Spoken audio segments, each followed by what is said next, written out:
Thank you so much for joining us here today. We've been looking forward to having um, this very important discussion. My name is Charlene Brown. I'm the Acting Director of the International Student and Study Abroad Center.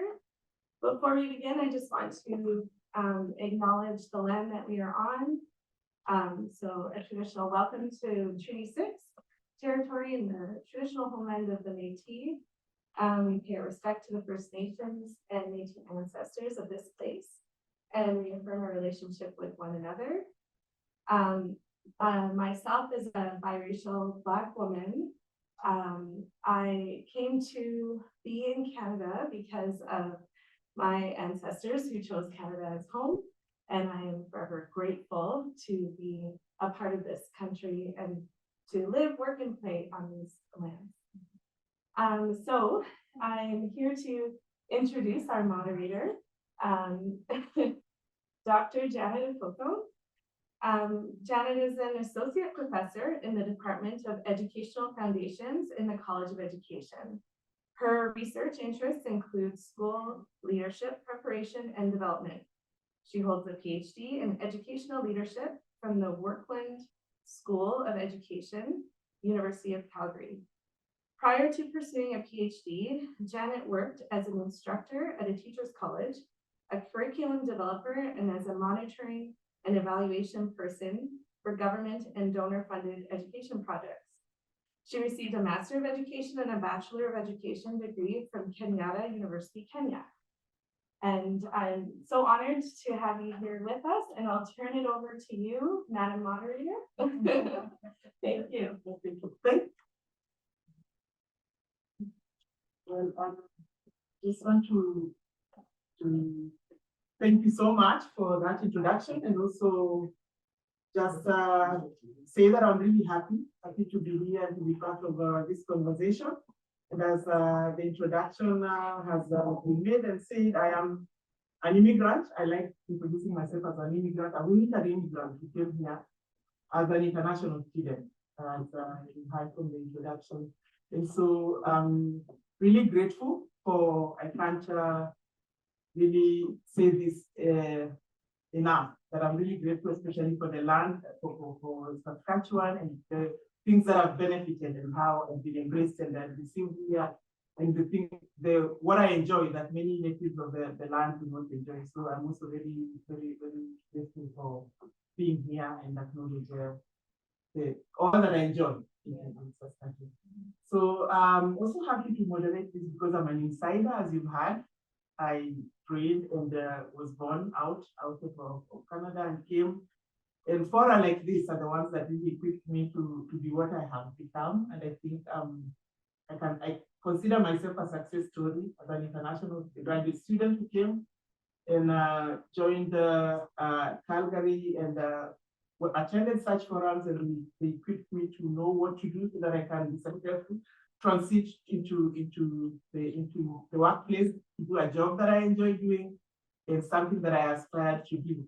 So my job here is actually to moderate and ensure that conversations go on. We receive experiences from the panelists who are here, and so I will start by introducing them. As you see, we have Karim. We have Licia, who is from ISA. She's an officer here, but she's also from the Department of Educational Administration. Somehow we ended up having panelists who are from the College of Education. We hoped that we could have Jacob Al-Hassan, who was from the College of Medicine, but he's not here. So we have Licia, who is from the Department of Educational Administration, and then we also have Alexander Gavu from the same college, and we have Karin Reed from the same college. And I'm also happy that we have people who are in spaces that are able to influence what happens to influence the experience that our students have, international students have, so that they can get better placed in the workplace. So I can see people from various offices.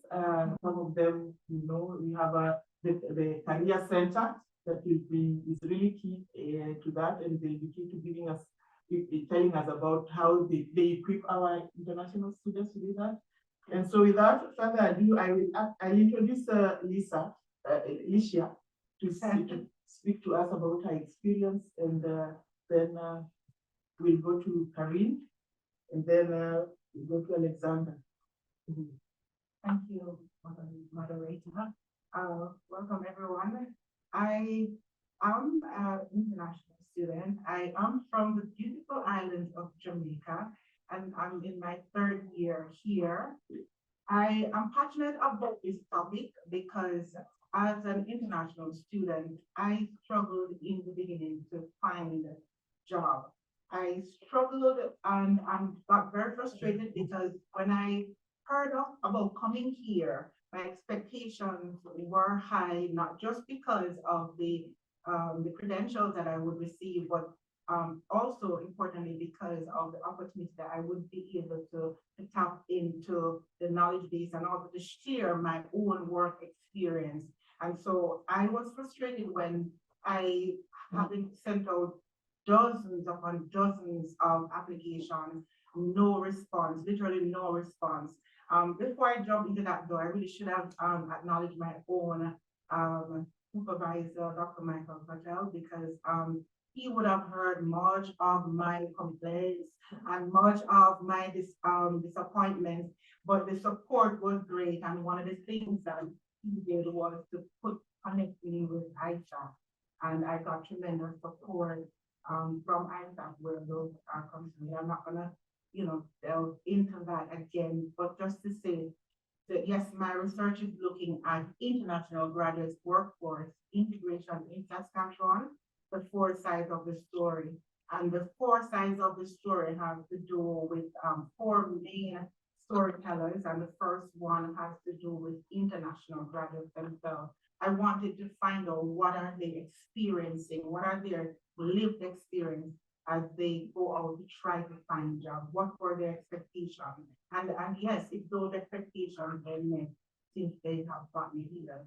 So we're talking about graduates during the program, and certainly after they would have completed their program, what has it been like, right? And as I said, it is important to know that the literature does state that a number of students do find it difficult, and one of the primary reasons because employers would say that they don't have the requisite Canadian work experience, and we're going to talk some more about that. And then the other storyteller would be employers. I think it is important for us to talk with employers to find out what are their expectations of us as international students. Is it that they expect us to come fitting a certain profile? We want to hear that, and so international students, along with career services and the other support mechanism here at USAS, can help to groom and prepare to get ready for the workforce. So it was critical. I also believe it is critical to talk with employers to find out, for example, if it is that they are actually looking for graduate students. Is there a need for us in Saskatchewan? Despite reports saying that Saskatchewan has the highest job vacancy rate, post-COVID, Saskatchewan, the research says, have close to 1 million job vacancies. But what the research wants to find out is whether or not these jobs that do exist, are there jobs that are in alignment with the qualifications that we would have gotten here at the University of Saskatchewan. And then the third storyteller would be the career services as one of the institutional voices. And as I said, they're the ones who help us with preparing the transition into the workforce. And I believe they are critical to, in helping us to determine whether or not these skill sets that we have are what the industry is looking for. For example, in my own experience, my resume, I left Jamaica teaching people how to put their resume together. So I thought I knew it all, right? And so when I couldn't get a response, and I worked with my supervisor, he suggested that I talk to career services to see whether or not my resume, my cover letter was fitting the Canadian context. it just so happened that when we had that meeting and I did the changes that was recommended or were recommended, then things started changing. Okay, right. And so so this is just maybe a tip that I'm throwing out there. We say daily to our students who come in at ISAC, one of the first things you want to do, because we see students every day, literally every day coming in very frustrated. I'm going to talk about students, I'm talking about students from undergrad as well as graduate students being very frustrated and not being able to gain meaningful employment, particularly the graduate students. And so we always refer them to the career services. And but some of them are asking for even maybe partnerships. Do partnerships exist with industry, for example, to allow us to transition easily into the workforce, because we don't have the references that they're asking about. We don't have the kind of network that industry is asking about. How can career services help us with that? So I'm sure Brett will get into that. And the last storyteller that I will be focusing on is the policies themselves. What are the policies that support international students' workforce integration? You know, as I read through the literature, there is this concept, a relatively new concept, which was coined by Lisa Brunner, and she refers to it as integration, where she amalgamated the word integration and immigration, and she has coined it integration because what is happening now, Canada, like most leading host institutions or countries, have recognized that the profile of students have changed, meaning that students do want to study, but they do want to come to work as they are invited, and also to come to work and live. And so there are immigration pathways through the PR system, the SIMP, that has been rolled out to facilitate that kind of integration. And so with all of that, we want to see, are these policies working? From the literature and even from my own experience, it would appear that there is some disconnect with what the literature, with the policies that exist, even though they are there to facilitate our workforce integration. Many of the employers are oftentimes not aware of the policies, and the literature does say they change very often. Employers are afraid to hire us because if they are in breach of any other policies, the penalties are high. So that is another discussion that we would want to have. So who is responsible for ensuring that the employers are aware, so that when we go there, we are not having this major challenge of integrating into the workforce? So basically, that is what I would be looking at. The literature also seems to suggest that over the many years, since millions of students are coming across the world, I mean, come 2030, they're projected to have maybe 9 million international students across the world, bringing in multi-billions of dollars. International students contributed over 23 billion with a B to the Canadian GDP in 2018. And that is expected to grow. So across the world, it is projected 2030 that that amount will reach close to $500 billion US dollars that international students will be pumping into the economy. So international students do pay a lot. And so I believe that as a host institution, there is some amount of obligation, a duty of care, even to ensure that when we come, there are the barriers that do exist are removed, my word, and it is a situation where students can move in easily into the workforce. All right, but I'll stop here for now. I'll probably share my story in more detail, but I really would want my colleague panelists to also join the discussion. Thank you very much. Thank you, Lucia, for really breaking the ground for us and producing literature and bringing in scholarly work that has been done, and also speaking to the needs of international students and why they come here. We all know that when they come, they invest so that they can succeed and grow in their careers and thank you for linking it to your research and the literature and giving us the data. So now we move to Alexander, who will share his experience and argue what he has said so that we can use what the stories that we are giving as a basis of our conversation and hear what we have to say. So Alexander. All right, thank you. So I'm originally from Ghana. I started the program in 2020, and unfortunately, I think it was COVID, so we couldn't travel, so we had to do it through online. And I then came to Canada in 2021. So for me, when I was coming to Canada, I don't remember having expectations with regards to work, because then my focus was education. That's what I was coming for. So I was more focused on the educational experiences that I was going to get here. But of course, when you come here, you have to pay the bills, so you have to work.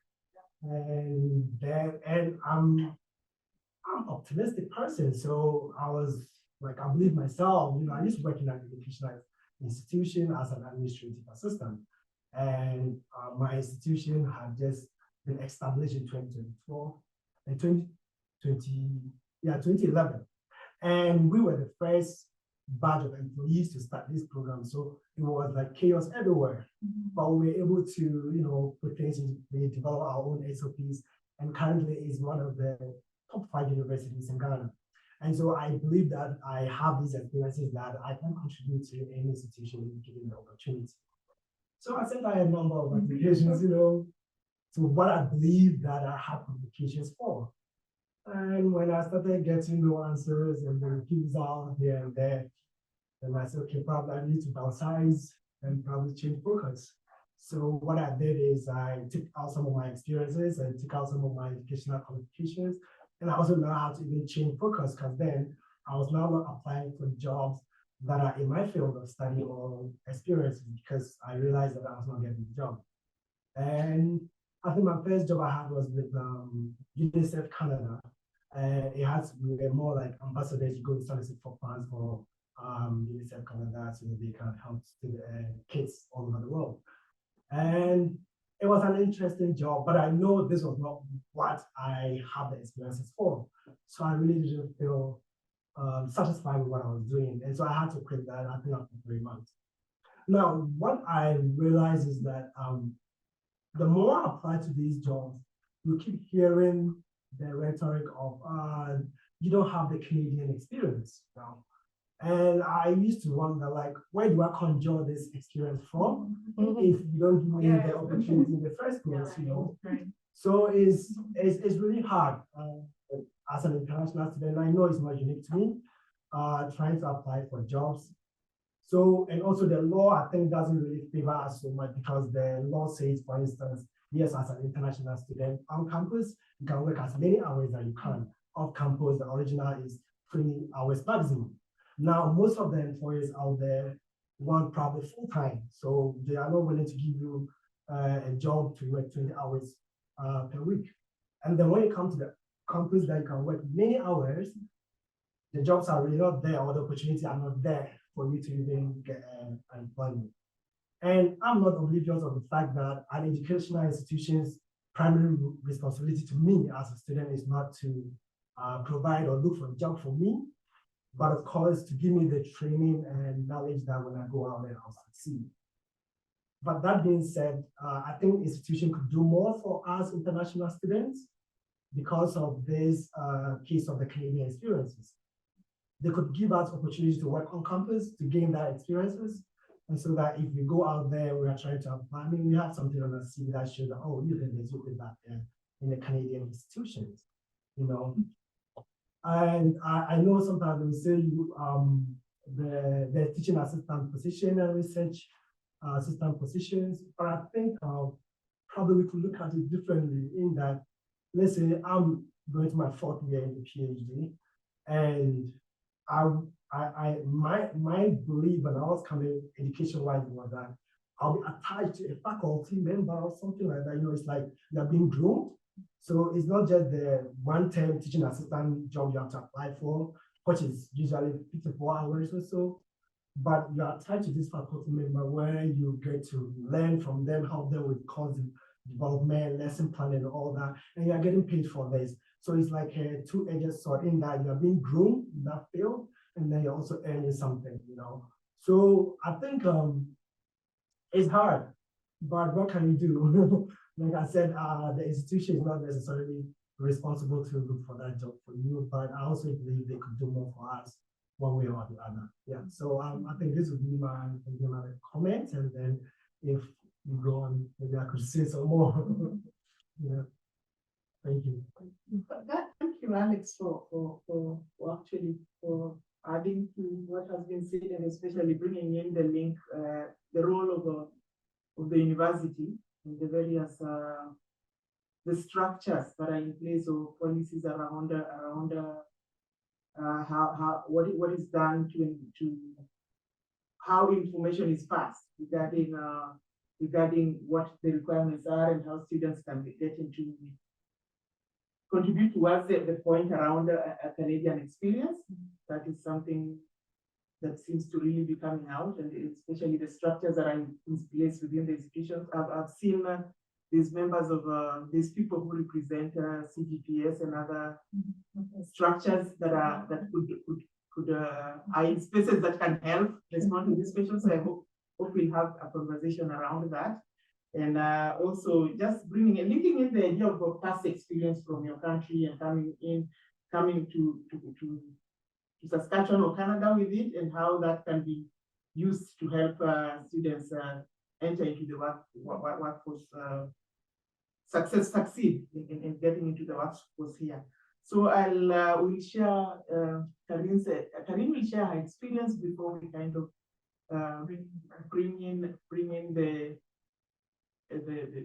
people responsible from the university in the offices, especially around career services, to speak to what the university really does to support students. Then we'll open it up for discussions. It's like there's a lot. I'm looking forward to having more discussions around the points that are going to be said. So, Karin. Okay. So I'm Karin Reed, and I came here in 2016. So the difference with Alex, and probably some difference with Lisha, is that I came with my entire family. So my husband came and my two girls. So we all came to Canada because we did our research and said, okay, Canada is a place to be. Canada is a place to come, raise my children, get a career, further my education. But when I came to Canada, as Alex, my focus at the time was on my education because I knew I had to do this PhD, so I had to get that done. So I said, I've been an educator for over 17 years. I've taught at the elementary level and university level. So I said, okay, I'm coming to Canada. I don't think it's a problem for me, because I have this teaching experience. And my colleagues were already going to the US, going to teach, didn't have to do anything else. So I said, okay, Canada will be okay for me. However, when just to give you a little update on that, when I came, my husband has a master's in project management. So he thought, okay, he could carry the family based on getting a job here with his career.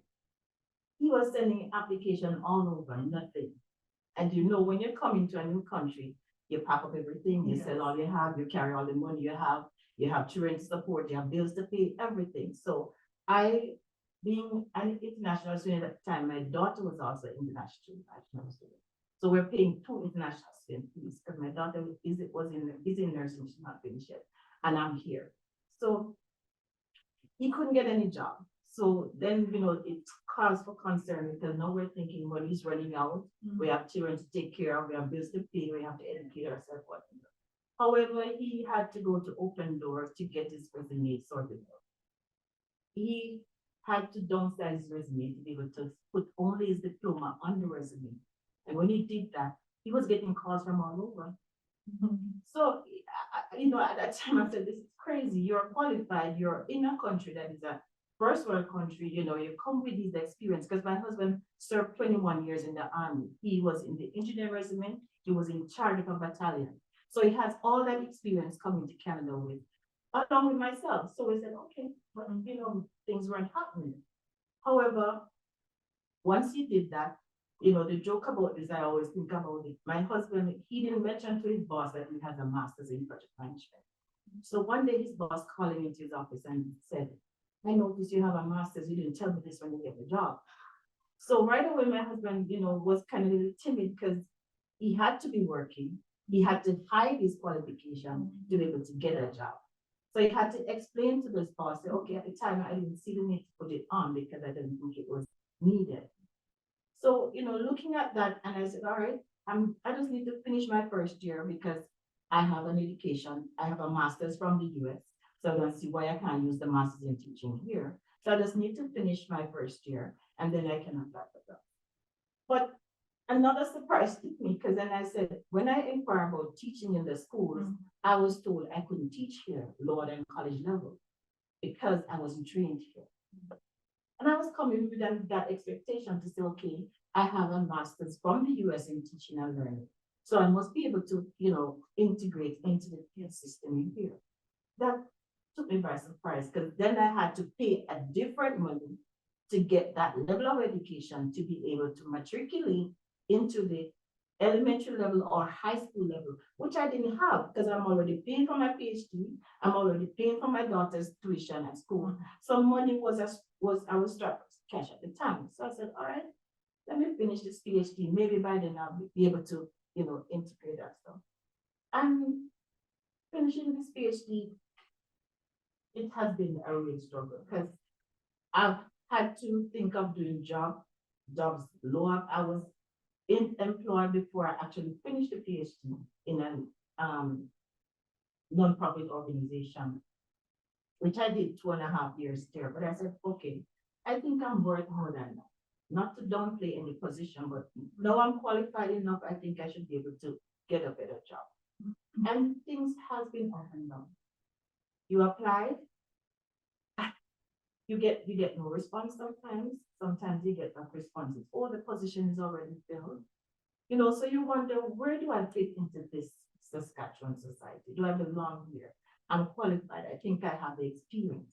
But it's like I can't give back. I can't contribute. I can't use what I have.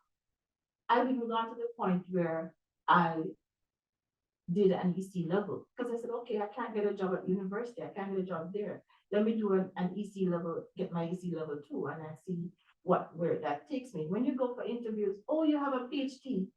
So right away, they're kind of ruling that out as, okay, I can't employ you because either you're too qualified for some jobs or they're just not hiring you.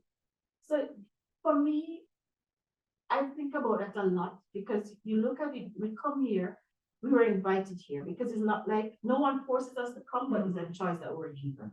But under the conditions that, okay, there are opportunities here. And you would think that, okay, when I come, I could fit into these opportunities because I am qualified. I get an education from here, which that is a plus. So would put me in a position to be at the right place at the right time to be able to fit into this society or in Saskatchewan. But now I'm thinking of it, I've made Saskatchewan my home. Right? I enjoy being here. I appreciate this province. I love this province. But now I am thinking, do I have to move my family from this province to be able to be coming here? Because the opportunities there are so limited.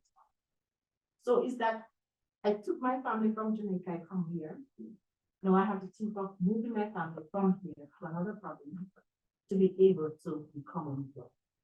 So for me, I think that's a challenge in terms of what is out there for us as graduate students. What are the opportunities that are open to?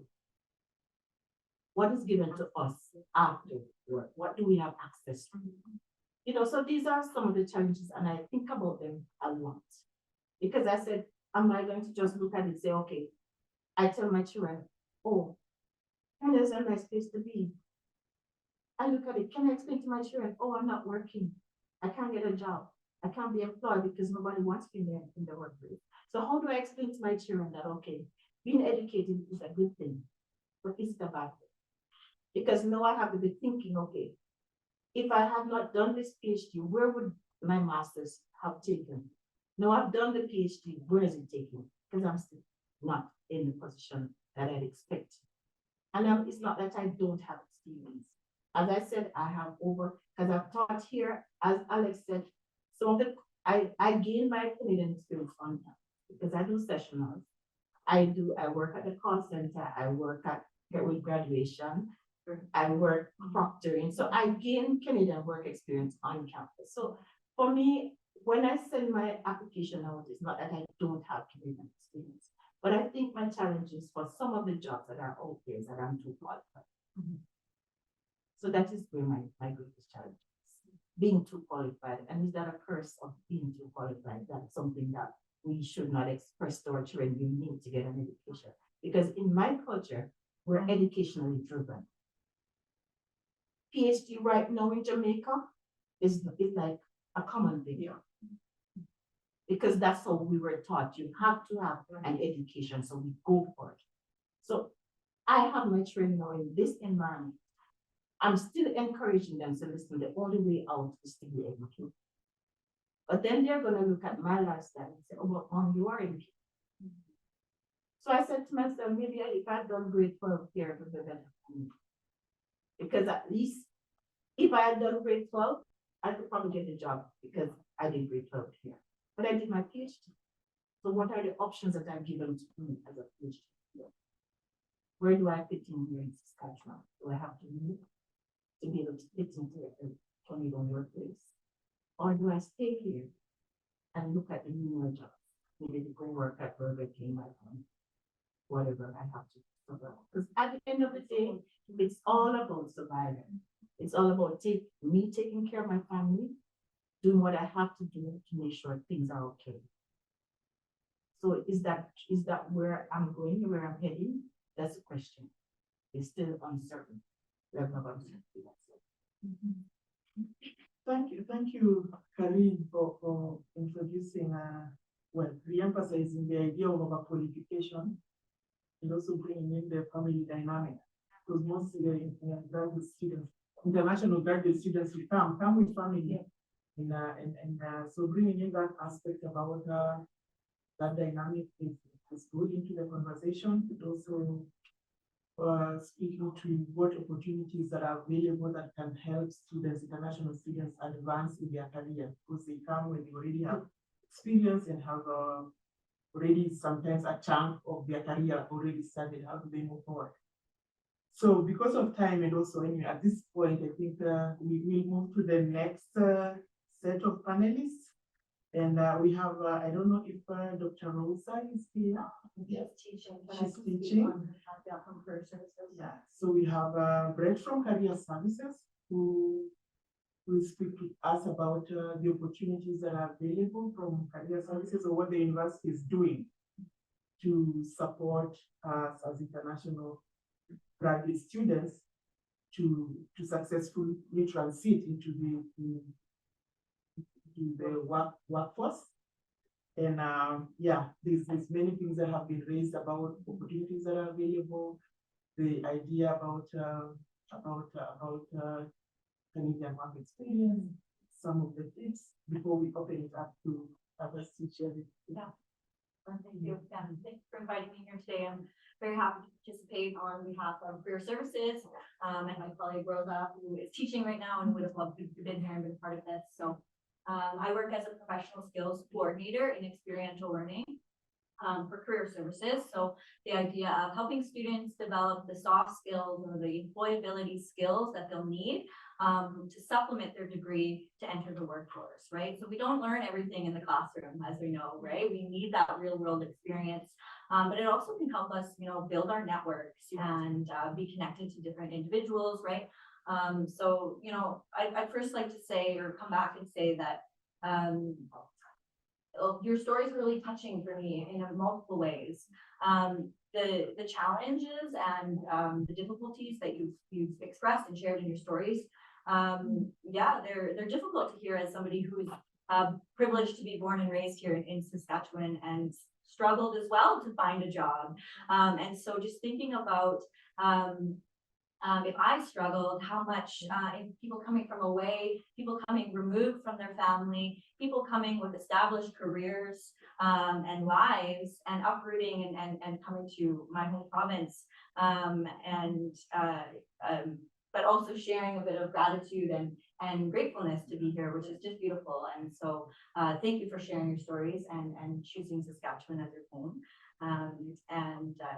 I think as as a settler here, I have family that's Indigenous, and I have family that's from Hungary. We're Hungarian Jews, so I have family from all over the place. Coming into Saskatchewan, I think we're all guests here, right? And we're all here to create opportunities for ourselves and for our children and for the generations that come before us, right? So I think there are a lot of commonalities in the stories we heard today. And there are people here at the US that want to help. Whole units that are dedicated towards supporting students in their academics and then post-academic. So our unit in career services, we support current students and alumni. So after students have graduated their degree, they've been working for a couple of years, they can always come back and use the career services resources that we have. That's something that you take with you as a USAC alumni. A lot of people don't know, so I say that because we do serve alumni and students. But we have a variety of opportunities at career services that can support all students and particularly international students. So a lot of what I focus on is the soft skill development, so developing what we call competencies for work readiness or work preparation, right? We have that can be offered in graduate or undergraduate level, all the way up to the graduate level with the GPS professional skills certification. So as a graduate student, you can participate in the professional skills certification program, which again can add to your resume. But we also heard a lot about being overqualified, which is something that I've had to think about too, wanting to enter. I'm the least educated here in this on this panel, and I've thought about pursuing a PhD and what that would mean for my career opportunities, and would it actually open up those opportunities or would it narrow them, right? And so I'm not surprised that we've had to shave a bit off of our resume in order to just get that interview. That's a common story that we hear, particularly for international students. But in general, right, sometimes in our resume, we're learning that less is more. So at career services, you can really help get your resume kind of up to date, which is that first kind of opportunity of getting your foot in the door to get those interviews, to get that job experience. Another thing I'd like to point out that I know Alicia and I have talked about is using volunteer opportunities as a way of gaining that Canadian experience. So when I was doing my undergrad, I did what was called community service learning. So I would specifically look for courses where they had this community service component, where you were out in the community volunteering to supplement the courses you were doing or the coursework you were doing. And I actually volunteered at Saskatchewan Open Door Society for several years as a conversation circle coordinator or leader, which, helped shape me and my professional identity as well, right? By getting out in the community, engaging in a really, really important service for new immigrants and refugees to Saskatchewan. And it really helped kind of shape and influence my career trajectory. So there's tremendous opportunity for individual growth in volunteer-based. And it also is just fulfilling and can connect you to the community. And sometimes it's easy, especially this time of year, to stay indoors, to stay isolated, to kind of get, closed off to the world. But really, if we can connect ourselves to volunteer opportunities, that could be a really great place to start, but also build community, build relationships, and then build skills, right? Yeah. I'm not sure if I have much more. I certainly can talk more about this. And talk more about the specific programs and opportunities. But what I will say is if you go to the Career Services website, you can book appointments with coaches. If you work closely with students, please encourage students to book those appointments with coaches so they can get some one-on-one career coaching advice from our team. And not only will that help, serve as a community touch point for our students, right? So building some connections on campus. But also, we can do those resume preps, we can do interview preps, we can do all sorts of support for getting career ready. And then, of course, we have lots of programs and courses that are open to international students. I know the funding parameters, anything government funding sometimes can be a little bit tricky, but we are really working towards creating more avenues and creating more channels of engaging international students in career development, career preparedness. And I think one of the biggest things within our institution and outside of it is just sometimes the breakdown of communication. So there are people on campus who want to help, but oftentimes it's hard to find those services, right? So, you know, showing up, getting involved, connecting to community is one way that we can start to kind of get connected and build our Canadian experience. Thank you for that information and for providing directions to know where information can be found. Yeah, before I open it up, I have a question for you that links around the links that are there. If your office has links with the employers, and what the expectations are, what do the employers expect? What can we learn from? These gaps and challenges, what do they expect from our graduate students? Yeah. When we come here? Yeah. What are the gaps? What are the gaps? Yeah. So we have a coordinator in our office. She's actually sitting here in the audience, and she works with Colleen Slade. She's our employer and community relations coordinator, right? So she is a appendage of our unit that reaches out to employers and community partners to create opportunities, but then also to learn, you know, what are the gaps? What are the classroom to workplace gaps, right? And so what we've done, or what the university has done, is kind of design, come up with these competencies or these soft skills. You'll hear more about these in the next kind of coming months, particularly going into the fall of 2024. But these competencies, or these USAS competencies, are the soft skills that employers are looking for. And this is for international and domestic students. So things like being able to engage in intercultural society, right? To have that awareness and that ability to understand differences and celebrate differences. Can you communicate meaningfully to different audiences and for different purposes? Can you nurture successful relationships in a meaningful way that are mutually beneficial, right? So that all people can flourish. Can you be adaptable and create adaptive processes in the work that you do to create better problem solving and better sustainable solutions to problems? And can you leverage technology in an ethical and meaningful way? And then ultimately, kind of all underpinning all of those competencies is our own well-being and the well-being of our community, right? And the idea is that if we're not well and our community is not well, we can't problem solve well, we can't communicate well, we can't create meaningful relationships. So really hinging on the wellness of ourselves and our community, right? So I'm really privileged to promote that work, and I hope you'll hear more about it in the coming months. But really, those are those soft skills that students should be focusing on, because hard skills or technical skills, you can be trained, right? To use software, to use, you know, a technique, or to use some equipment, right? That takes training. But these soft skills, you know, our communication, our empathy, our ability to read the room and engage in different intercultural contexts, those aren't really taught in the classroom, right? They're gained over time through reflection, through experience, right? And so I'm hoping that we can really emphasize that and really start to encourage international students and domestic students that these are competencies that employers are looking for, and are the kind of the key or the soft skills that can really support you in your career success.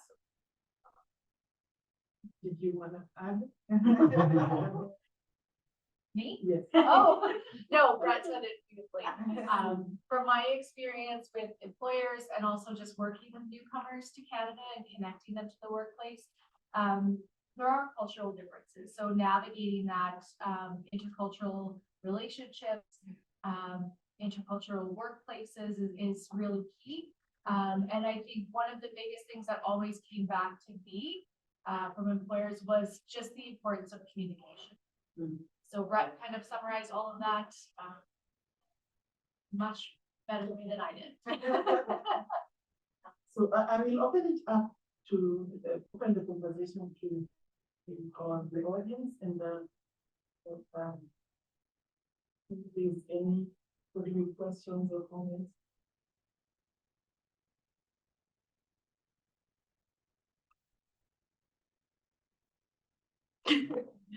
I just wrote a couple of notes while I was listening, and I think I want to just highlight something that I heard Karine say, and we kind of touched on it, but that idea of being overqualified and that onus being on our students and our alumni. And I wonder if there's something that we can be doing in terms of working with industry or with employers directly to help them to see our international students specifically as being qualified, and showing how it might not be that all of their experiences were in Canada, but trying to move past that idea that just because it wasn't in Canada, that it isn't valuable. Like, I think there's an educational piece to that. There's like a conversational piece to that where we can help employers to see they're missing out on something. There's like a value in bringing the diverse perspectives from around the world into their workplace. And so I kind of wonder if there are any things that are top of mind for employers when it comes to specifically international students, because we've heard this as well with just students in general, the idea that they don't have enough experience, but they need experience to get in. And so there's that catch-22 that exists anyway. And then international students are further burdened because they are also then seen as overqualified for things, but they just need some experience in Canada in order to just start that network of people. So I wonder if we can, if anybody has any comments on that piece, or if there's conversations. I'm sorry to put my career services colleagues on the line there, but you know, if we have these conversations with employers, what are they saying?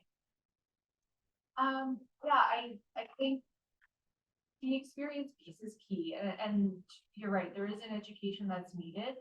I think in bigger city centers, these issues aren't as prominent. There are more opportunities. The education and experience is being recognized more. Saskatchewan's a little bit behind, to be quite honest, than Toronto or Vancouver. We're getting better, but we're not where we need to be. I think one of the biggest ways to leverage and to do some of that education is around experiential learning, right? We have in our office, we have community engaged projects, for example. And so students, both undergraduate and graduate, can get connected to a place of work, get experience through a short-term project that they could put on their resume. They could demonstrate some of these competencies and demonstrate success to employers. And I think the more exposure employers have to international students, the more that they're going to recognize the true value that they bring to those organizations. So having opportunities through community engaged projects, or if there is curricular opportunities where faculty members are engaging with industry and exposing their students to industry, I think that's a really great way to create some of those opportunities. And then there's, from my own experience working with a community-based organization that was doing work in this area as well, there are organizations that are doing this work. And so partnering and leveraging some of those opportunities as well is really important. And I also believe that at the university, one of the things that can be done quickly is looking at how we have designed our programs. Maybe we could consider including most or some of the internship components across the different programs, especially the ones that will have the barriers. So, for example, education, you have to be licensed to go into the classroom. So we are offering a master's and a PhD in education or administration, for example. Then that program should be so reconfigured to include that internship component, right? To allow us to go out intentionally, so the employers will see us rather than us trying to force our way in. And I also believe that yes, the work experience is important, but it's still back of my mind how you would or ignore the work experience of a teacher who has been in the classroom over 17 years. I myself as a registrar close to 20 years. You would ignore that kind of experience, that kind of knowledge exchange, and then you would value the work experience of a Burger King. And so it doesn't make any sense. That kind of thinking is illogical to me. How can we structure so even the work experience that we're giving is in alignment with the programs that we're even pursuing? Those are some of the things that we, as a university, we need to be seriously looking at. Back home, what we did, we encourage industry in. So industry sat on a number of our curriculum committees, for example, because industry that employers that know what is happening in industry, they know when technology has changed, improved, and so on. So we invite them in to sit on our committees so that they can inform us. And in doing that, we create that kind of network. We go out and we establish strategic partnerships with industry. So there are certain times of the year, and at that time, I remember I was managing practicum, which is internship. And so I had to have that kind of relationship with industry. So when it is time for our students to go out, it just requires a phone call or a letter to say that this is the time of the year, how many of my students do you need? And as you said, the feedback is valuable because they are saying the students are either at this level or they're not, and the gaps we try to address them as they come. You know, so those are just some of the thoughts on that. I know Karen, you wanted to say. Okay, I was listening to what, what's your name again? Colleen. Colleen. Colleen mentioned that it's limited here in Saskatchewan. When you think of it, we have two main universities. We have here in University of Saskatchewan and Regina.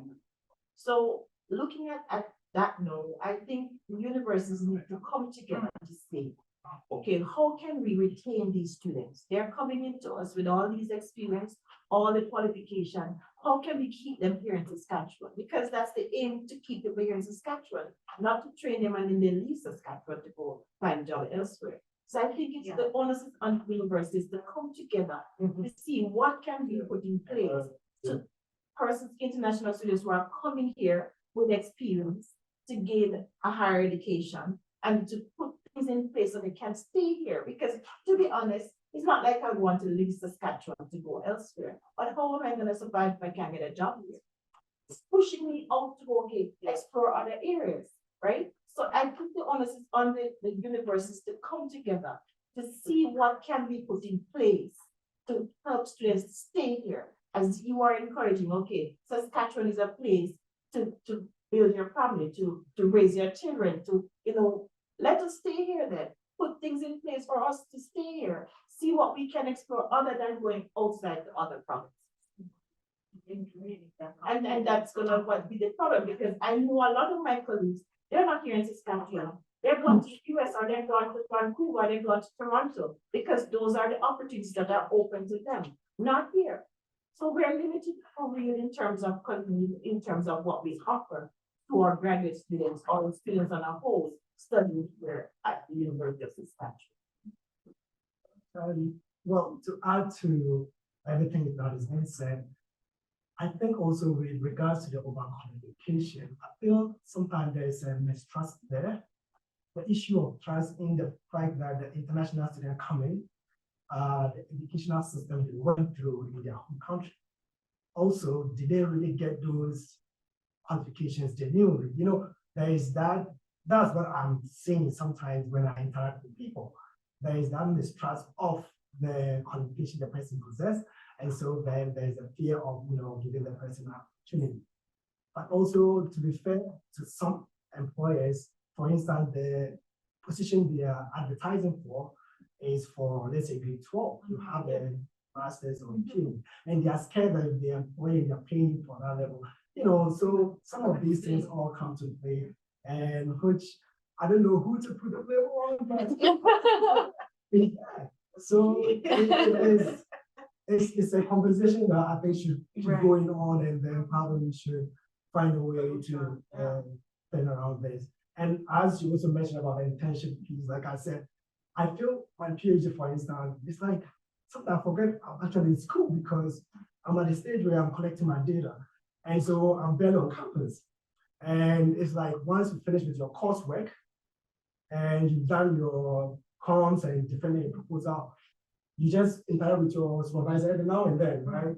But I'm thinking of a situation where they make it more intense in that you are kind of, involved in the running of the department, you are given some kind of a role to contribute, and it shouldn't just be once you're done with your coursework, then, it makes it, yeah, If you not take that role, Yeah, right. right. Utilize the skills that they would have passed on to you in the first place. right, but it's so sometimes I'm like, should I have done a master's, Yeah. like I've thought about this so many times, and it shouldn't be so, but that is what it is. Actually, really. So Kari, I want to thank you for sharing your story in such a vulnerable way. When you talked about your husband and him having to hide his qualifications, it resonated with me because it's a lot more than that. I was also an international student. I was a teacher in Pakistan, came here from India. And after that, I was looking for a job. And the problem that was highlighted for me was my name. And if I change my name, then maybe I will get that interview call. So your story just made me go back to that and that piece of, hiding who you are, whether it's your qualification or your identity. And that's really tied to the colonial realities of Canada. Yeah. So that's something that came to mind. And I refused to hide my PhD. I worked hard for it. Exactly. It wasn't handed down to me. I didn't come here late and I inherited just like any those persons who inherited stuff when they come to Canada.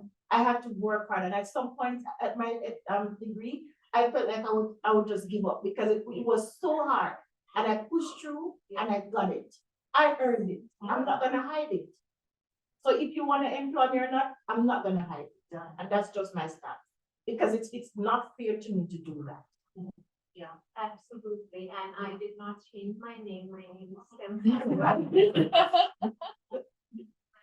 Other things that I have experienced is when you are on a study permit and that leads to your post-graduation work permit. That is somehow seen as a red flag. Because you're on a work permit, we don't know, we don't want to get into that. Or, sorry, you can't have a permanent job because you're on a work permit. So I think about that piece and how the onus there should be on employers to know better. And it's interesting, I'm doing a course right now, and last night I was reading up on the history of Canadian immigration. So what's the immigration refugee citizenship Canada now? Back in the day, it was the Department of Agriculture, and that's how immigration started, and it's for economic gains. Right. It's very important to remember that even today, yes, we talk about EDI, all of those things. There is that flowery language that is used, and that's also very colonial. They're the reason why we have those programs in Saskatchewan, in Canada, and that's because people are needed here. Yeah. So if people are needed here, then we need to do a better job of servicing them. Yeah. I believe I do. Thanks. Yes, any other comment?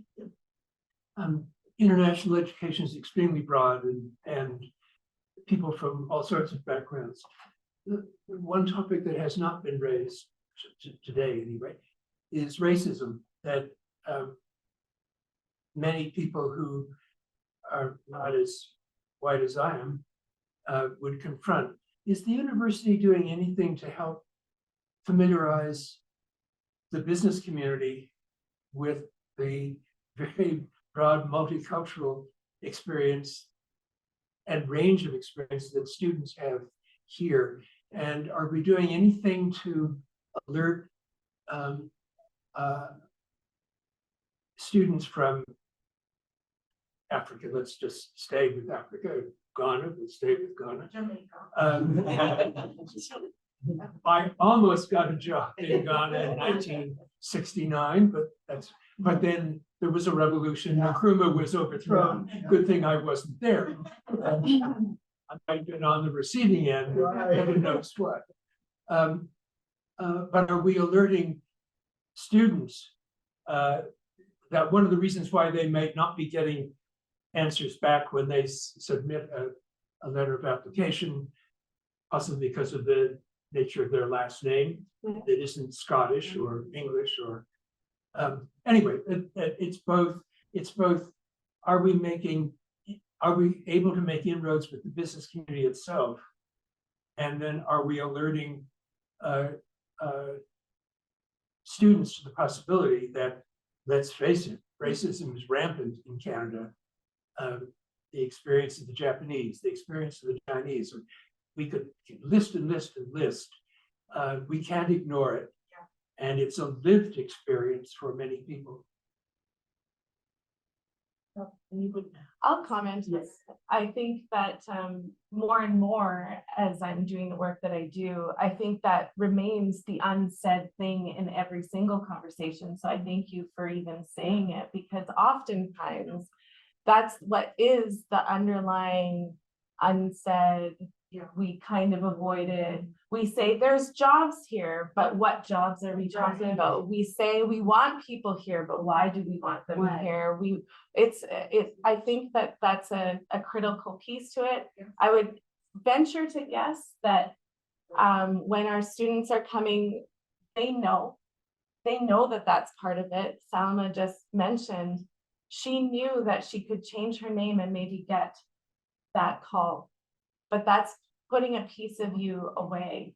And so I think that many students ask themselves, is it because of how I present in the world? Yeah. Is it because of who I am? And no matter what my qualification was going to be, it wasn't going to be what they were looking for. Right. So I think that it's very much a part of the conversation. It's often the unsaid thing, and it is up to us as an institution to start to raise that. I think it's up to white allies to be the people who say that to employers, who bring it up, who talk about it out loud. Because if the onus is on our international students, it's not fair. And as an employer myself, I've just had this conversation. There is nothing making me care about EDI. There are statements that say I need to care, but there's nothing enforcing it. That's me saying I care, and I'm going to make sure that I read every single resume, that I consider every single applicant, and that I purposely try and make my team diverse. But if I think about any other manager, it's not like there's something holding me to that fire to say there's no compensation that's related to it. There's no goal that's related to it. Truly, I can continue to be hiring whoever I want, really, and it's really up to the individual to see the value in diversifying their teams. My boss is going to say something now too. I'm getting so inspired here, and that's such an important question, as you mentioned. And I think, I don't want to speak for the institution, obviously, but I agree with you that I think the role we can both play and should play more boldly is to model the kind of behavior that we're wanting to see out in the community and in the industry. And representation in our offices, units, departments, it's part of that, so that our employees and staffing complement is representative of the people we serve and our student population. Yeah. And the other thing I think we can do even better job at is, and this is maybe all kinds of diverse students, is provide them job opportunities on campus and then be references for them, because I have found that to be incredibly powerful. Mm-hmm. When I get a call and I can speak on behalf of our capable students, that seems to make a difference for the employers who maybe thought that they were overqualified or underqualified or something wasn't matching. So those were just additional thoughts that came to my mind, and thank you so much, all of you are sharing your experience. It's very inspiring and just humbling to hear. Sometimes I think diversity and inclusion is just on people, you know? Yeah. That's what I think. It's written there because, okay, we want to look good. It sounds good, but it's not being practiced, right? So that's what I think. Sometimes when I'm filling out those applications and I say, do you consider yourself a visible minority? Sometimes I'm so scared to take that point because is it going to impact on me getting that job? Are they going to see or try to investigate who I am? I actually come to an interview here. A woman wanted to meet me before she actually do the interview. So we had coffee. So I thought, okay, why would she want to meet with me before I actually interview? But then, you know, to me, I'm the only thing I can think of, oh, she want to see what color I am. She want to see who I am. And maybe that could have impacted on me not getting that job. So these are some things that you think about when you think about, you know, what is out there for us as international students, and especially international students of color or visible minority as a term. So, and I'm glad that we were able to bring up or to talk about the white elephant. It is clear in the literature that it is a major problem. Employers are hesitant, for want of a better word, to bring in persons who don't necessarily look like them. They do say on literature suggests that it is a few that we don't have the ability to adjust readily in terms of the cultural change making that transition. So I believe again it comes back to the host institution. Since that is what is out there, some of the concerns that employers have, then we have to deal with, and when I say we, I'm talking now, USAC has to be strategic, very intentional about going out there and establishing those kind of linkages with industry, so that well, we know the concerns that employers have. How, as an institution, a university, can we tackle it? So that, as it said, it shouldn't be that we are going out there and trying to confront and tear down this giant that is before us. You know, it makes it very, very difficult, very disheartening for us. The literature does say that number of students have to change their name and have to change their name just to get an opportunity to be interviewed, right? And so, given that this information is out there, what do we do as a university, right? And as Puritan made a point, if we have the number of Black students increasing in the university, the Nigerians, the Ghanaians, Jamaicans, then what we do in terms of having that kind of representation in the offices? I mean, right now, and I'm really grateful for my opportunity to work at ISAC. The students come and I feel so good. They ask the Black lady in the office, and they want to talk to a Black lady because I look like them and I am also a student. I cannot relate to them. So there are benefits on all sides of having more, well, we're talking about graduate students, so we're talking about people of color in the different departments across the university, and the university now modeling all of it and saying to the rest of the world, we are doing it, so come on board. You follow what I'm saying? Yeah.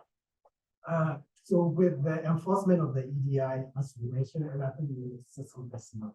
So I think in 2022, I was a research assistant to my supervisor. And one of the work she wanted me to do was to conduct a review of U15 Canada website to see how they are integrating EDI on their campuses. And what we found is that institutions that had EDI office with a director or with officers, they were doing better because then people felt safe to go and talk about issues with them. They said safe launching, place to launch or report, right? But those that don't have and just have an EDR policy, there's like, who am I going to talk to? How safe am I going to be? Because people are scared of the reprisals or something that may result as they talking about their experiences. So I think to enforce it, we need to have the EDR officer there, have an officer in charge, and then people feel safe to, talk about their feelings. Because to be frank, we all have things we want to say sometimes, but you're scared of what is going to happen when you talk, But if you know that there's somebody who's going to protect my identity if I go to them, people will speak up. Online. There's a question online, and then, I think we have to wrap up. It may also just be a comment. This is from on the online audience. Welcome, everyone. As the university welcomes new students during orientation, it's crucial to emphasize the importance of career services and make their offerings more visible. Integrating career service sessions and information prominently into student orientation not only ensures that students are aware of the valuable resources available to them, but also sets the foundation for proactive career planning and development from the outset of their academic journey. And that's from Yeshika W. That's excellent. I think we should copy that and figure out who we need to send that to higher up so that we can get out there more and get more involved. And so a couple thoughts there. And a lot of this is contextualized in the last 4 years that we've had. So our unit went under a rebranding before the pandemic, and then the pandemic happened. And now we're back, right? So a lot of this is trying to build and recoup some momentum. Which actually there's been a lot of energy around coming out of the pandemic and a lot more willingness to want to engage because we were kind of cut off from the world. So we're realizing now that being connected is really important and really powerful for our well-being and also to make things happen in the work that we do. So yes, I think that we're here in post-secondary as students to get a job, right? Whether that's in post-secondary or in industry, right? We're here to learn to create a career path forward for ourselves, right? And so a few things that I'd like to kind of just summarize that were just mentioned. As you were talking about earlier about mistrust, in my head I was going, is it mistrust or is it just blanketed racism? So I think that's a really important piece to continue in this conversation and bringing it up, because we are in Saskatchewan, which is the middle of nowhere in Canada, and statistically one of the most conservative and racist provinces in this country. So not forgetting that that is where we are, and that is a huge piece of what is being experienced. You talked about just that unconscious bias. My name is actually a male name, a boy's name, Brett. So I actually experience this too. Sometimes when people don't see me over email, they don't know, they don't assume, or they assume that I'm male. Yeah, so this is something that happens all over the place. And I think the one way we kind of can address it is just to name it, to talk about it, to call it out, and to embrace our diverse identities and not try to hide a part of ourselves, as we've shared. Really empowering stories, and I think really important for creating some meaningful change. Keeping in mind we're in Saskatchewan, we're a little bit behind the rest of the country. It's just the way it is here. And we're small too, we're under 1 million people for the whole province, right? So it is, our unique little sliver of this country. But in career services, we are trying to prepare students to understand the racial and socioeconomic dynamics that might show up in the workplace. So we have training that will show up in the workplace in the work that we do, right? We have training specific for Indigenous students to identify tokenism in job postings so that they can specifically, address tokenistic roles and really create more meaningful career opportunities for themselves. And so we're taking kind of that curriculum, and we're hoping to develop a similar set of curriculum for international students specifically. So, preparing them for potential, instances of racism in the workplace and what to do, as well as being being aware of what your rights are as a worker and as a person in Canada and in different provinces. So knowing what questions are illegal for an employer to ask, right? So that kind of knowledge is what we're here for at Career Services. So yeah, please come and chat with us and book appointments with us, and hopefully we'll see you around on campus. Thank you all. It looks like we are very ready. But from what is happening, there's need for this conversation. There is. Let's start with wrap from there and have something else organized, perhaps by you. Yes, yes. By the career services. Yeah. So want to thank you all for providing us a basis for having this conversation, and I come over, I can see you. Yeah, this is just, we are a little bit over time, and I can see that it's clear that we need to discuss this more, provide more opportunity for platform.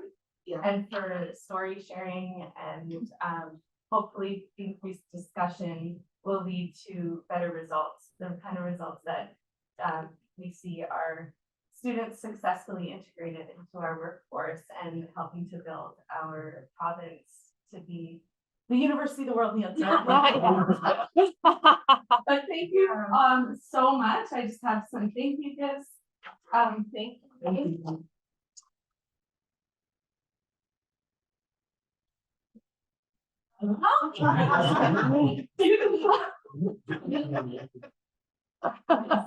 Well, thank you so much for coming. Yeah. Thank you very much. Thank you.